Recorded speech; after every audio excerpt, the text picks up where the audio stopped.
ലോക നാടക ദിനത്തോടനുബന്ധിച്ച് മാർച്ച് 29-ന് തോപ്പുംപടി രാജീവ് ഗാന്ധി സ്റ്റേഡിയത്തിൽ തോറ്റവരുടെ യുദ്ധങ്ങൾ എന്ന നാടകം അരങ്ങേറുന്നു. ശനിയാഴ്ച രാത്രി 7:30 അരങ്ങേറുന്ന നാടകം സമകാലിക സാമൂഹിക പ്രശ്നങ്ങളാണ് മുന്നോട്ട് വെക്കുന്നത്. പ്രകൃതി ദുരന്തങ്ങളോടും ഹിംസ്ര ജന്തുക്കളോടും പൊരുതി മണ്ണിൽ അതിജീവനത്തിന്റെ നാമ്പുകൾ മുളപ്പിക്കാനിറങ്ങി തോറ്റുപോയ ഒരു ജനതയുടെ കഥ പറയുന്ന നാടകമാണ് തോറ്റവരുടെ യുദ്ധങ്ങൾ. ലോക നാടക ദിനത്തോടനുബന്ധിച്ചാണ് മാർച്ച് 29-ന് തോപ്പുംപടി രാജീവ് ഗാന്ധി സ്റ്റേഡിയത്തിൽ തോറ്റവരുടെ യുദ്ധങ്ങൾ അരങ്ങേറുന്നത്. E.J. ജോസഫ് രചിച്ച് നരിപ്പറ്റ രാജു സംവിധാനം ചെയ്ത നാടകം നാട്ടക് കൊച്ചി മേഖലാ കമ്മിറ്റിയാണ് അവതരിപ്പിക്കുന്നത്.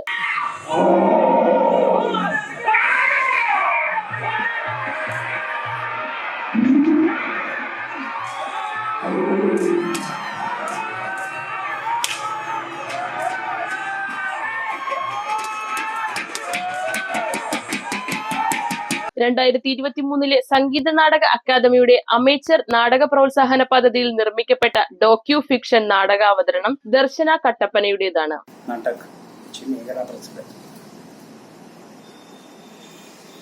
നാടകം അമേച്ചർ നാടകം വലിയ തിരിച്ചുവരവിന് സാക്ഷ്യം വഹിക്കുന്ന ഒരു കാലത്താണ് ഈ വർഷത്തെ ലോക നാടക ദിനാഘോഷവും എത്തിച്ചേരുന്നു. നമ്മുടെ തനത് കലകളും പുരാണേതിഹാസങ്ങളും സ്വാംശീകരിച്ച് കാലോചിതമായി പരിഷ്കരിച്ച നാടക രൂപങ്ങളായി വേദികൾ അമേച്ചർ രംഗം കൈയടക്കി കഴിഞ്ഞു. തികച്ചും വ്യത്യസ്തമായ ഒരു നാടകമാണ്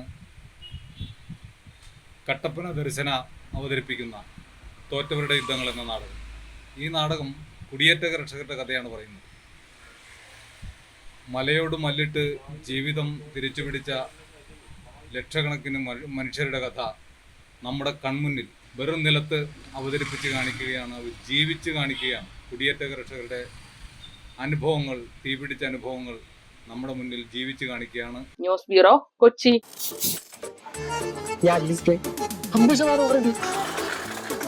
അതെ, ശരിക്കും പറഞ്ഞാൽ 50% $59 രൂപയുള്ളൂ. ചെറിയ പെരുന്നാളിന് വലിയ ഓഫർ. ദ സ്വൽട്ട് ഹൈപ്പർ മാർക്കറ്റ്, കൊച്ചി.